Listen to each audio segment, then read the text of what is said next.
bangsa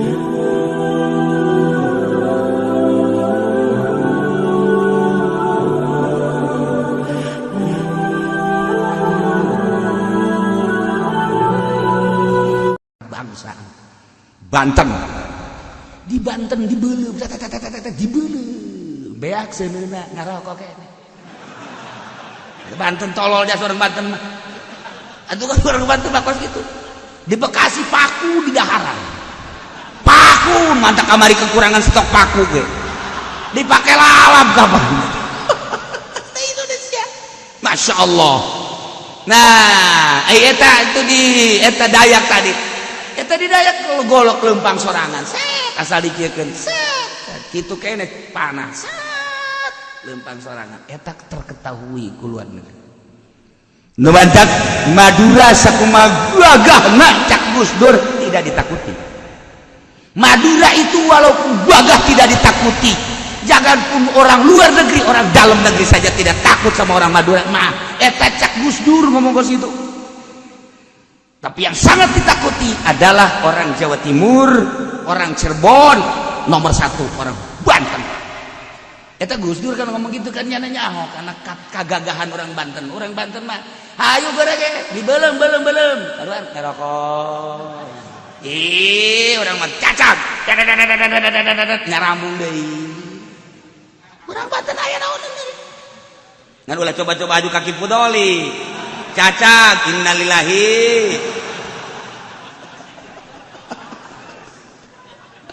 Aduh, komo eta mah anu hiji nama teu kudu dicacak geus innalillahi. Teu kudu tambah teu kudu dicacak. Karak deuleu dong geus ngaheap.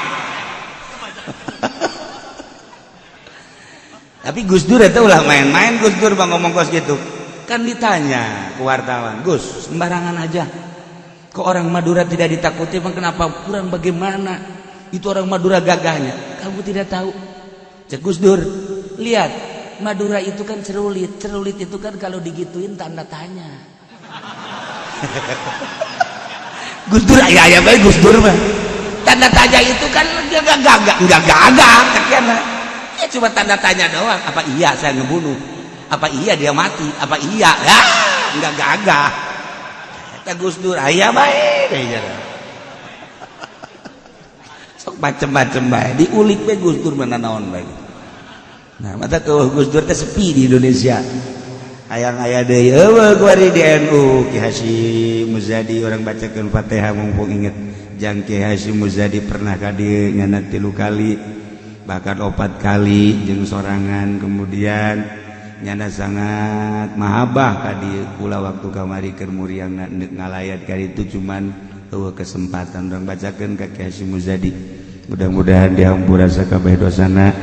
dilegakeun jeung dicaangkeun di kuburanana bi barokati umil Quran al-Fatihah. Bismillahirrahmanirrahim. Alhamdulillahirabbil alamin arrahmanir rahim maliki yaumiddin. Iyyaka na'budu wa iyyaka nasta'in ihdinas siratal mustaqim siratal ladzina an'amta 'alaihim ghairil maghdubi 'alaihim waladdallin. Ye Zaid ngabunuh sekaligus 10 walau qatala jam'an kudu kumaha eta kan dibunuh mah cukup ku saurang apakah saurang kudu ngabunuh kabeh kan ngabunuh mah meureun ku saurang bae ge paeh atuh nu ieu deuk naon artina nah matak cukup bae kutila biwahidin cukup dibunuh ki Zaid ku saurang ai sesana walil baqina diyatu jang nu sasana jang sasana di a'udzu billahi minasy syaithanir rajim bismillahirrahmanirrahim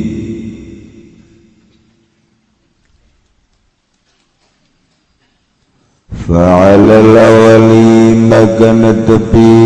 ngatasa gaul kang awal la yuqaddal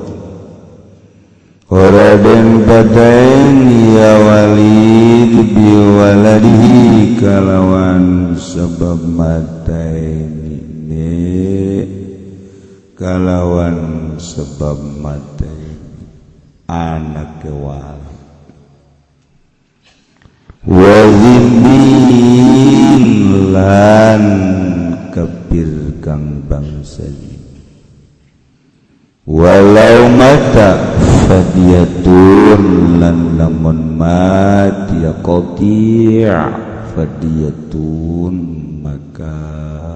iku dia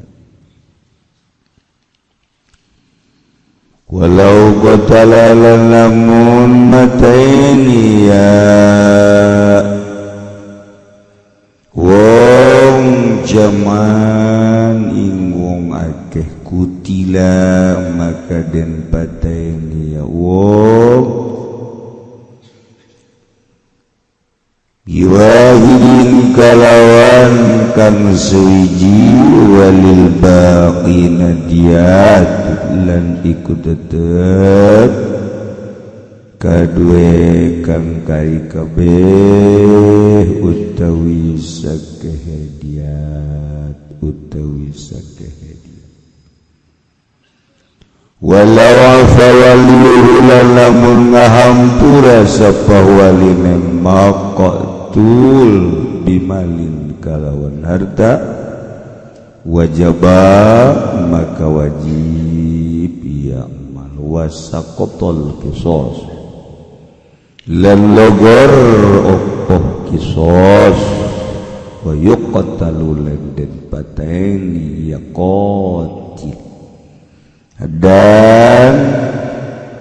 kalawan den haddan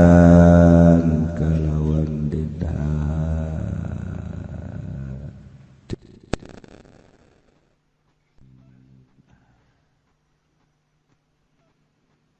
urang masih keneh nyaritakeun tentang hukum qati'it thariq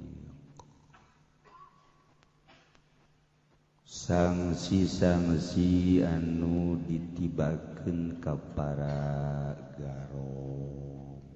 para begal setelah copet pamalingan penggasiran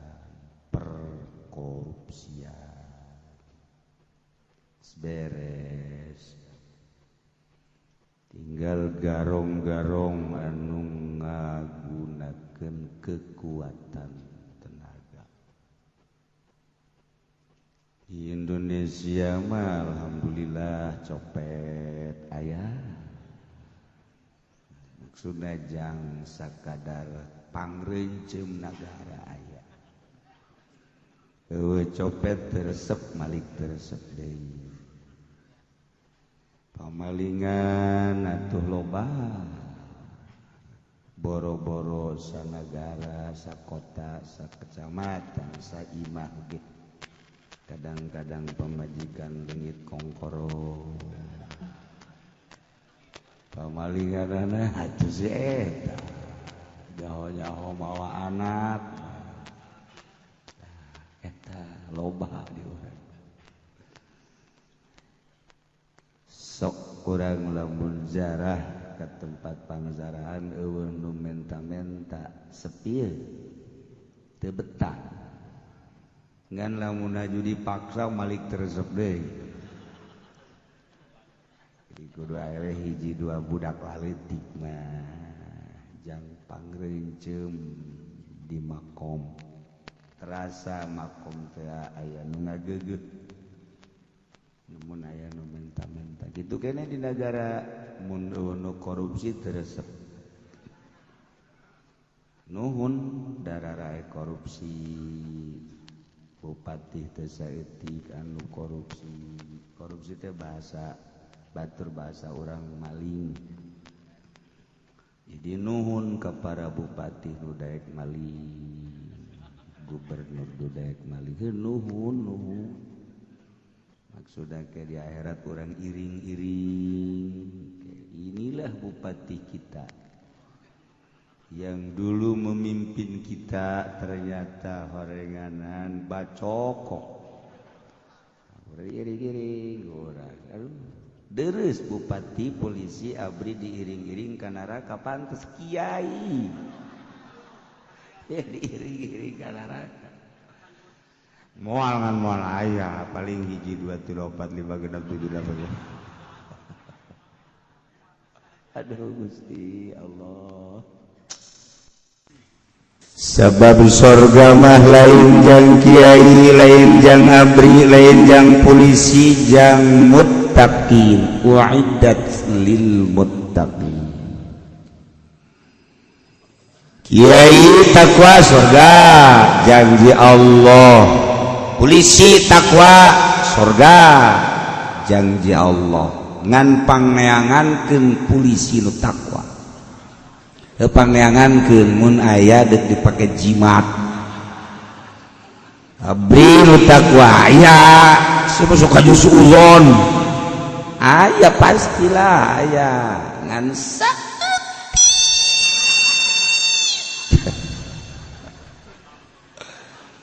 abri nu takwa bupati nu takwa hues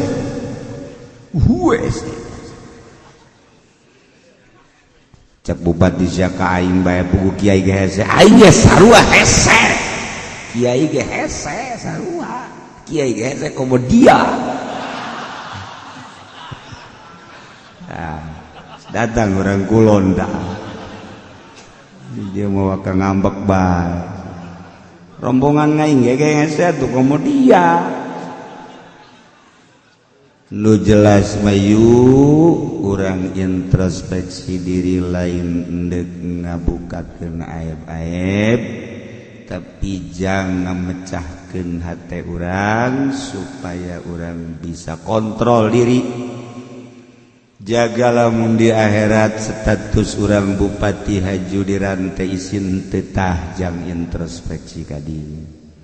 nukuari urang di bapak-bapak di bos-bos aing ke urang dirante ku anak buah didelekeun isin teh nukuari urang di ajengan-ajengan kiai haji dais juta umat 1000 umat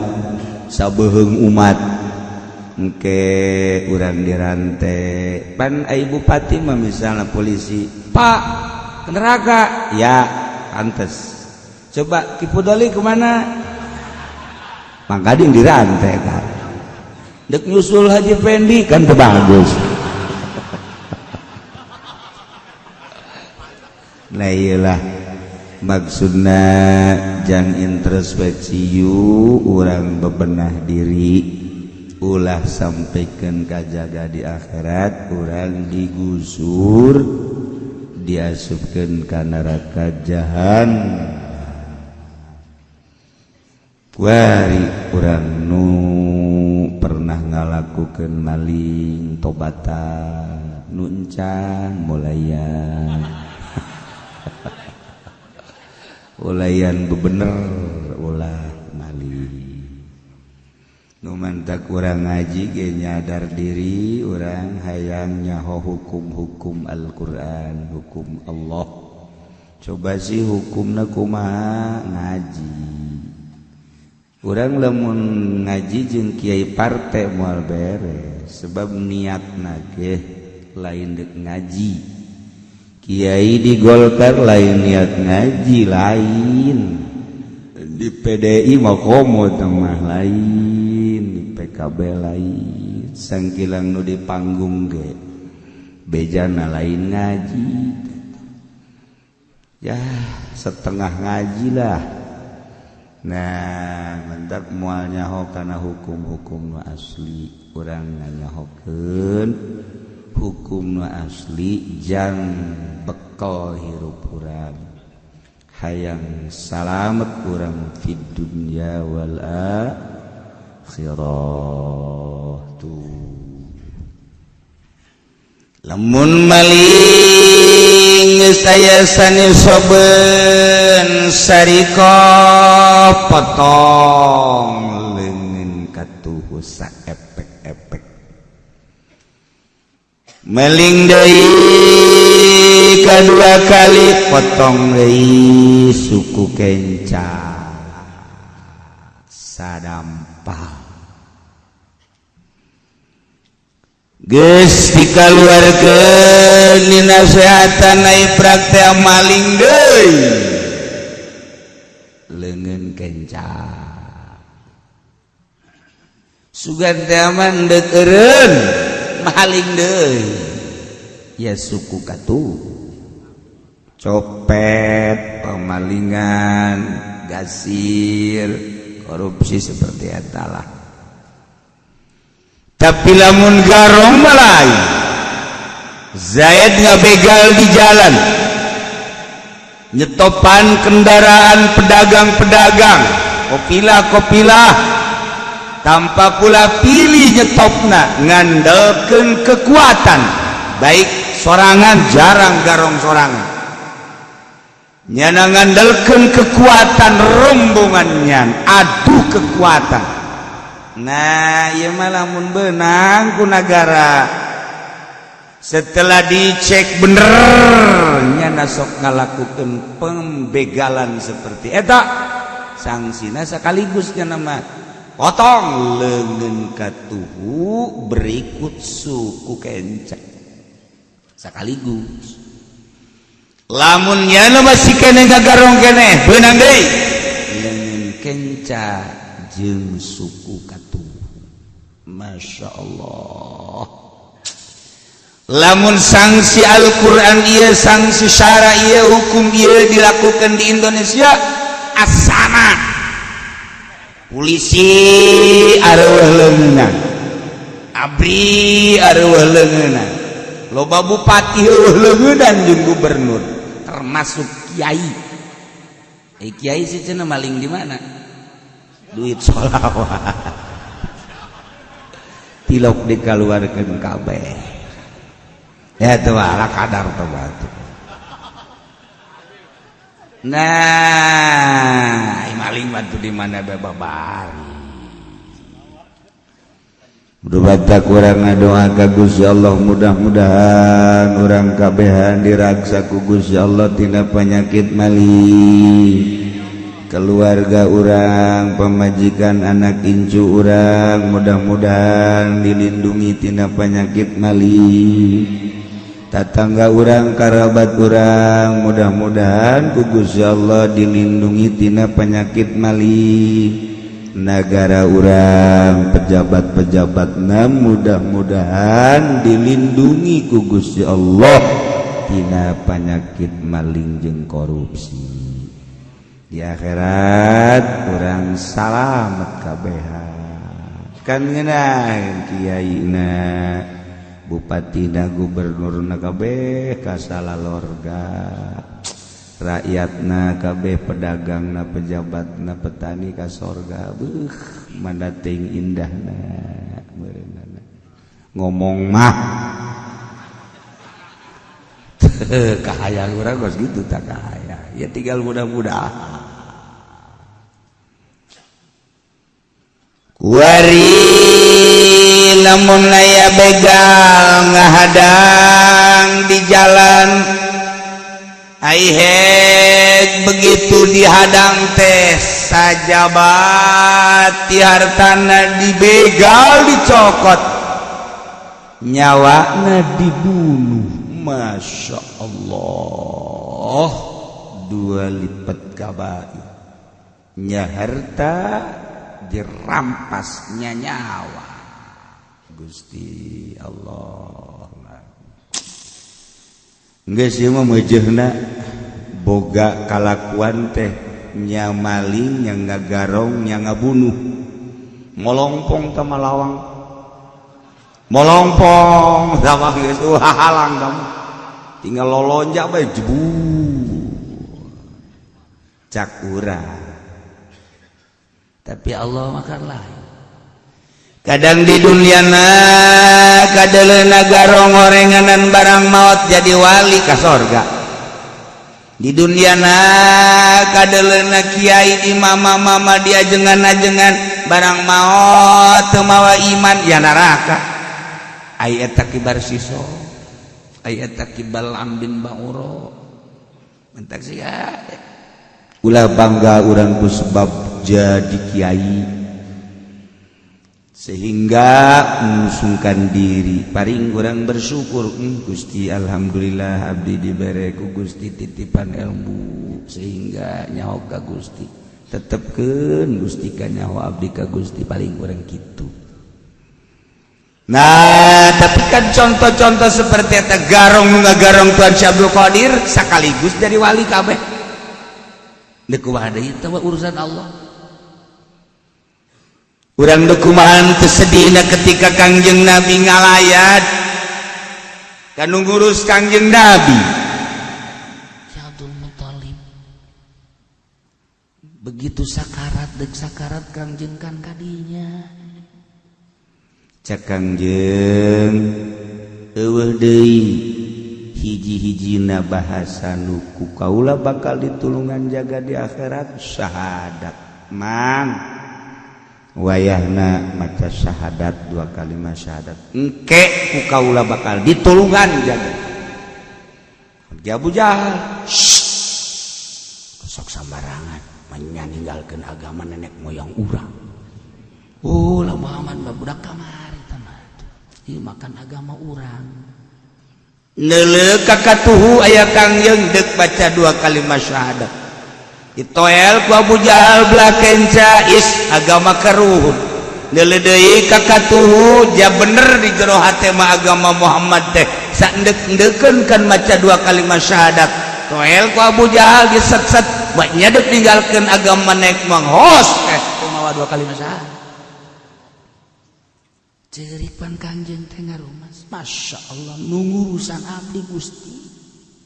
mun ceuk bahasa urang mah teh gateh Gusti atuh ti leutik abdi diurusan ku anjeunna bisa jadi kieu teh kapan sabab urusan anjeunna musikin deuk nyerang teh kapan nu ngahadangna teh kan anjeunna secara zahir nu nyalametkeun teh anjeunna tapi Gusti make jeung henteu dibere bisa ngucap 2 kalimat syahadat turun ayat innaka la tahdi man ahbabta walakinallaha yahdi may yasha wa huwa a'lamu bil muhtadin Muhammad innaka la tahdi sanjana anjeun teu bisa mere hidayah man ahbabta ka jelema nu ku anjeun dipake ka cinta sahabae walakinallaha yahdi may yasha tetapi Allah nu mere hidayah mah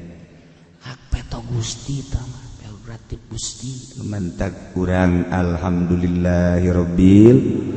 alamin jauh masa urang ka Kangjeng 14 abad nu silam tapi informasi datang ka urang teh hese beleke iman jauh negara orang Indonesia ke Mekah mesti naik kapal laut baheula sabulan belah dia setengah bulan ku udara 12 jam ayeuna 9 jam betapa jauhna tetapi hidayah datang kawan kemenang salah saeutik hidayah anu geus nempel di jero hate urang kakarak ahok nistakeun saeutik ge berangkat kabeh mun teu ditahan makan nini ngan ditahan bae ulah can wayah ulah mun kamari kiai kabeh siap atuh kosong nagara asana istana pindah istana dibeleuman ngan ditahan ulah eta naon eta teh berangkat tina hidayah teu kuat aing mah ngadenge penistaan teu kuat aing mah ngadenge pencaci makian terhadap Al-Qur'anul Karim ditaruhkeun Jawa jeung teuing aing mah paeh jeung penting menang ridho Allah ni bae ge berangkat aki-aki deuk berangkat ngadon kari di ditu ulah teh sia mah lain lakon sia ieu mah eta neuk bae cek nini resep bae cenah deuleu polisi karasep cek cenah teh malah itu demo baru dek bobogohan tapi berangkat tidak hidayah mal bisa katahan lamun kamali teh diulah-ulah ku polisi beak ujianna ngan masih boga perhitungan kekek nanaonan helanan kekek nanaonan helanan kaula. Nah, ieu lain masalah demo berangkat dan teu berangkat tetapi mahalna hidayah. Jak polisi ge ceurik hatena mah sabenerna. Polisi boga iman percaya ke Allah jeung ka Kangjeng Rasulullah, percaya ke Al-Qur'anul Karim sanajan nyana berangkat ke halangan di itu nurani nama ceurik iman atuh teu kuat. Moal bisa kahalangan iman sanajan nyana ngahalangan kade itu sigana ngahalangan nurani nama ceurik Gusti nasib abdi teh kieu padahal mah abdi teh percaya jeung abdi teh ieu teh keheul greget abdi teh ka jelema anu nganistakeun tapi aya dina lingkungan tugas abdi teh mantak eta teh satu sisi nyana teh iman ka Allah di sisi lain nyana tugas ayo sia berangkat tak patonggong-tonggong antara tugas jeung Quran polisi teh kos kitu mantak loba nu ka neraka ge eta kos kitu polisi mah loba nu ka neraka insyaallah loba nu ka neraka eta masalahna ai urang mah pan bisa bisa mah siap bae tapi kan polisi mah teu bisa aing tugas ya geus kumaha urang mah pan lamun leuleug biduan goblok teh si biduan tolol polisi mah pan ngahalangan pengamanan ini harus diamankan atuh sia ngamankeun ge ulah neuleuk ka ditu atuh enggak bisa dong cek yang harus dilihat ini bagaimana muternya kan polisi tapi kan lawan polisi negara acak-acakan dalam negeri kumaha lawan polisi tanu batak urang mah geus sakieu bae urang mah nuhun ka Gusti Allah urang kabehan di negara Indonesia masih keneh dilindungi ditangtayungan ku Gusti Allah Subhanahu wa ta'ala. Oke, terakhir kakara kukula dicaritakeun jalan ceritana. Ya polisi gitu jauh. Teu jauh jangan tugas. Kamari tah saha anu ngendalikeun abri saha anu ngendalikeun polisi atuh teu jauh sarua we polisi dihandap sapira. Berangkat. Tahan, jangan. Jangan mah sapira kebodongkol. Jawa saha tanu ngendalikeun engke bakal da nu kolot mal kaburu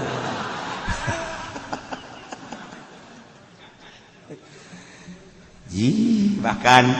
kuari teh geus ngomong deui gaib-gaib di istana jika di istana urang mah gaib lain sambarangan di istana urang mah atuh seluruh istana ge gabogaan gaib nah gaib istana geus mulai kuari ngomong deui teu betah diarentepan ku penghuni istana nu ayeuna deuk kumaha coba tah beuki rame deui bae kan engke cicena kumaha kiai engke ieu ngaji beulanan macem-macem bae tah ieu mah kakara gaib istana geus mulai hareudang deui berarti kan teu senyawa tinggal kiai be tugasna ngadoakeun kumaha mestina sangat berperan di Indonesia kiai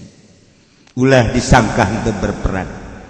kamari berangkat para santri jeung para kiai nu nutup nu nahan kiai keneh bae pikir urang nu berangkat kiai nu nahan kiai sebab nu ngendalikeun ge kiai saat ieu kuari geus mulai deui bae tantangan ka kiai sebab gaib istana mulai geus teu betah deui badatan deui bae ka kiai caki pudole jauh ka aing mah lain kiai sia nya mah muludan rajaban alang maksudna jauh cenah cek kieu engke bae jangan mah nyaho beres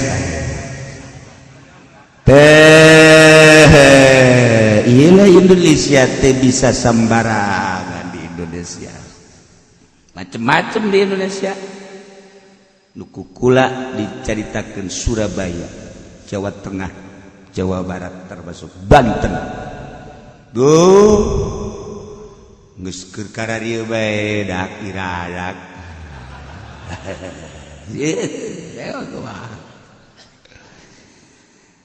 gitulah sejarah Indonesia moal luhur Indonesia Belanda datang ke urang, Inggris datang ke urang, kuari Arab teu semata-mata datang ke urang,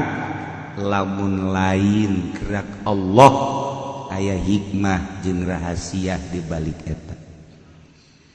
Da ieu mah hukum-hukum Islam. Nagara mana kuari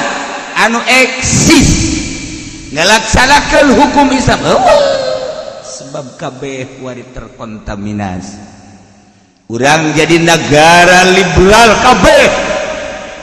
Walaupun Timur Tengah eleh urang sakieu. Kekalahan urang sejak dikuasai ku zaman Wali Songo 1 abad kurang, wari terus berangsur makin parah. Secara praktis di negara eueuh nu ngalaksanakeun hukum Islam secara total, walaupun mayoritas bangsana adalah menganut agama Islam model di Indonesia. Masalah nu penting mah urang mah aman, tentrem, bisa usaha, bisa ngalobaan anak, bisa ibadah, kalayan indah tentrem menuju Allah Subhanahu wa taala. Sakitu bae geus tabaja negara wagayan tanggung jawab masing-masing. Kuari Zaid Garong begitu menang mangsa hartana sikat jelemana tembak barang dideuleuh horeng anak Ceki Zaid jadi masih kholi doreng anak ai dia eta kumaha lamun ieu Zaid beunang ku nagara adili di meja hijau tentang kegarongan ada nyata, tentang pembunuhan ada nyata. Nah ieu Ki Zaid teh apa dikenakeun sanksi bunuh deui walaupun kanat ieu kan masalahna wa qatlul qati yughallabu fihi ma'nal qisas wa fi qaulin al-had. Jadi qati tarik anu ngebunuh yakni begal ieu ke hukumna dilindihkeun kana hukum qisas. Geus lamun hukum qisas hukum kemanusiaan. Cek sakaol hukum had, lamun hukum had hukum Allah. Geus lamun hukum kemanusiaan mah bisa tawar menawar, lamun had mah hukum Allah teu bisa tawar menawar. Hartina lamun memang nuturkeun kana kaul awal fa'alal awal atula yuqtalu biwaladihi. Zaid teu kudu dibunuh ku sebab ngabunuh anakna, sebab eta mah urusana qisas. Geus atuh ku sebab qisas teh bisa dilaksanakeun mulai sadara. Adapun bapak maehan anak, bapak teu kudu dipaehan. Anak maehan bapak, anak teu kudu dipaehan. Gitulah qisas mah di luar daripada darah sorangan. Geus atuh lamun Zaid jadi begal, kemudian ngabegal hiji jelema cokot hartana geus puguh tama sangsina sungsang. Kemudian soal pembunuhanana begitu diteliti anakna cek nurutkeun kaul awal la yuqtalu biwaladi. Tetapi cek kaul kadua mah ieu mah had urusanana geus kulantaran had atuh tetep kudu dilaksanakeun. Paeh-paehan deui. Tergantung kumaha nerapkeunana engke di sebuah negara. Omong kosong ieu mah di jero-jero ge omong kosong ieu mah. Pelaksanaan teu aya di urang. Nu mabok sakadar dipanggil terus dibui atau interogasi bui, setelah dibui sebulan 2 bulan sogok keluar deh. Ieu hukum Indonesia. Alhamdulillahirabbil alamin wassalatu wassalamu ala asyrofil anbiya'i wal mursalin. Seperti kos gitu. Terus naon bae ge di urang mah hukum teh bisa dilumerkeun make duit 3 tahun sogok jadilah tahu lamun nu boga duit nu teu boga duit nambahan hukum 3 tahun deh 7 tahun kepohoan masih itu lah di Indonesia wakos nyanggakeun sadaya-daya kalau boga hukum hakim jaksa polisi ya terutama RI 1 mejeuna jang lelecehan di neraka jahanam inggih surah masyaallah lamun engke urang digiring ti kuburan ka mahsyar mangka dinggapan eueuh nu make pakaian kabeh amal nutur-nutur urang kabeh eueuh nu neuleuk ka batur iwal tindeuleuh ka diri urang lantaran kabeh mikiran diri sorangan salamat apa henteu salamat apa henteu kumaha ieu pertanyaan nah engke ditangtangankan ku Gusti Allah hei limanil mulkul yaum selalu jadi raja poe ieu anu baheula pernah jadi raja nu baheula di dunia pernah jadi presiden udang bangsa Pak Harto kabur SBY kabur kabeh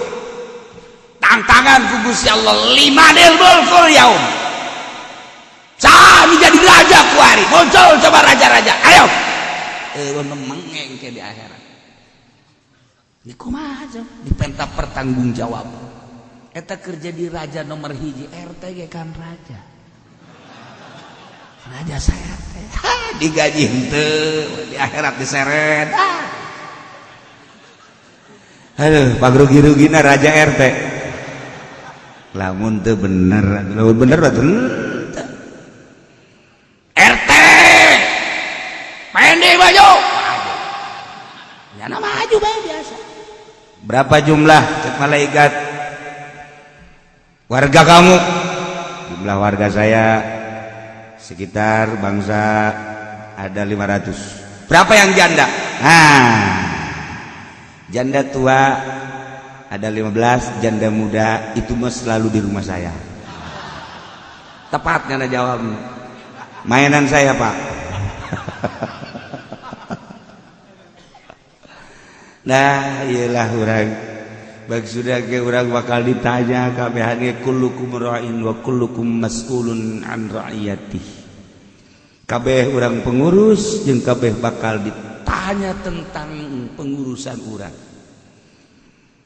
orang sebagai bapak rumah tangga urusan pemajikan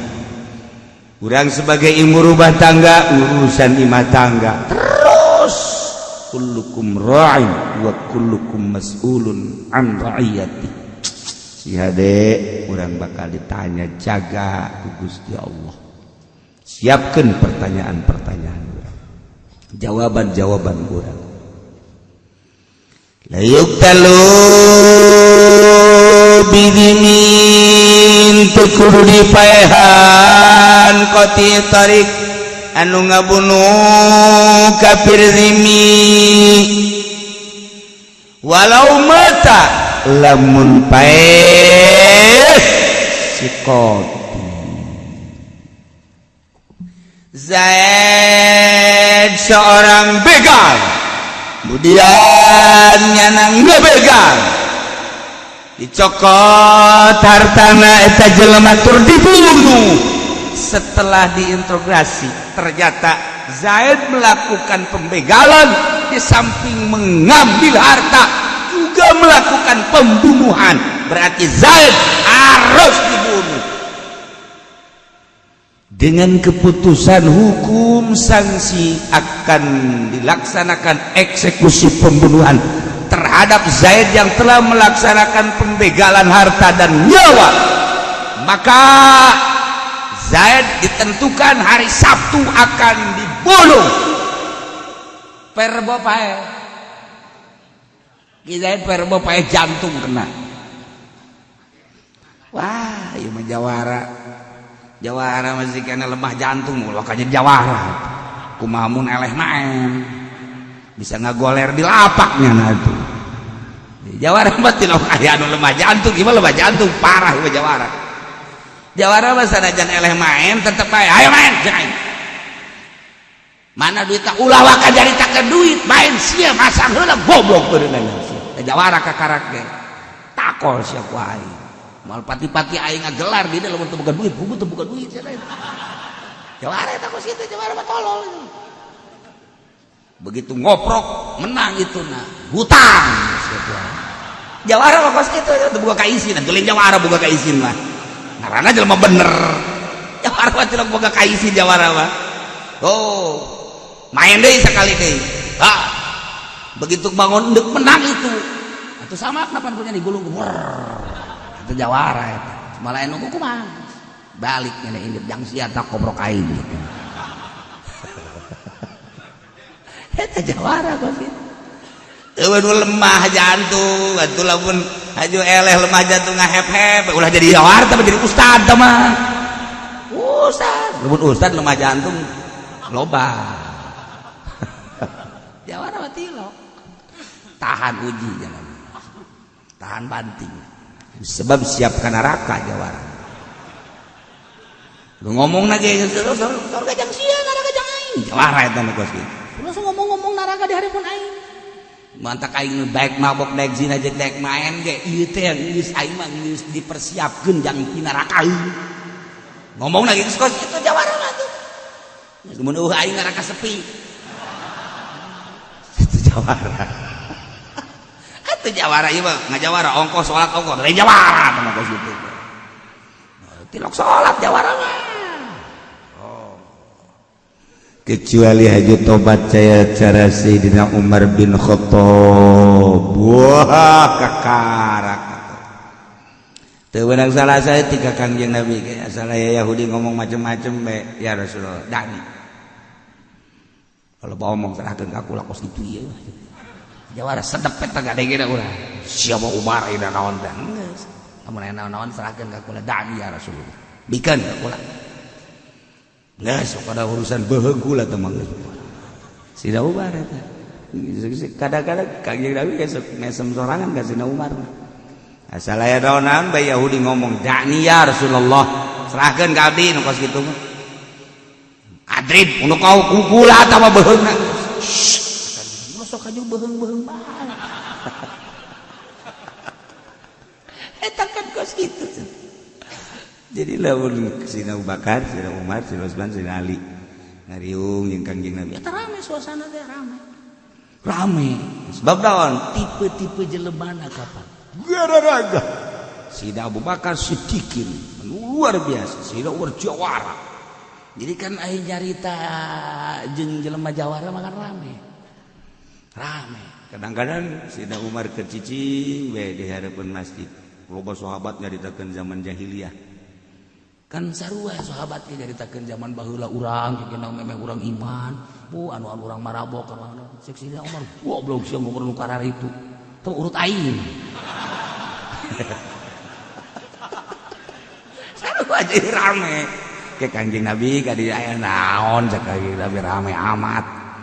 nah eta teh lawan urang di naon kitu gambarkeun kahirupan para sahabat baheula rame nah Zain ngabegal kemudian setelah ngabegal teh nyokot harta jeung jiwana ternyata